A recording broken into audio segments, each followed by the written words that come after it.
Kapitan Gary Teves, garantisadong serbisyo, basta't serbisyong Teves, the best.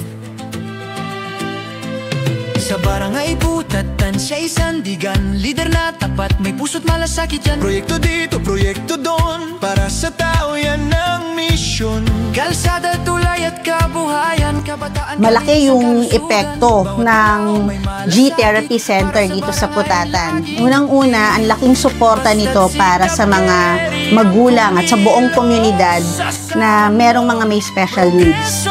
Pangalawa, hindi lang sa Barangay Putatan nakakatulong, kundi sa iba't ibang barangay din dito sa Muntinlupa. Yung suporta ng Barangay Putatan sa iba't ibang barangay upang makatanggap din sila ng mga serbisyo na ibinibigay ng G-Therapy Center.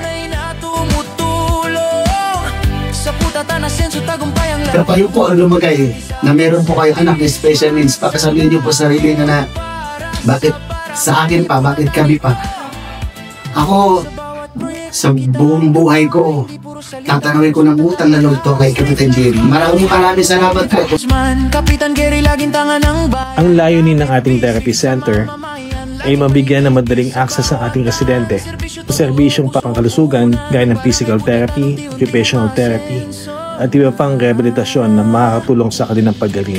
Nais nating masiguro na ang ating mga kabarangay, bata man o matatanda o may special na pangangailangan, ay may ligtas at maayos na kumpletong posibilidad na mapupuntahan para sa kanilang therapy na hindi na kailangan lumayo o gumastos na malaki.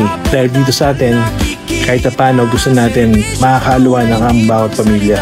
Layunin din ng ating center na maging sentro ng pag-asa at pag-unlad, kung saan ang bawat pasyente ay maibigyan ng tamang gabay, suporta at kalinga mula sa ating mga trained professionals. Sa pamamagitan nito, patuloy nating itataguyod ang isang komunidad na malusog, malakas at may kalidad na pamumuhay.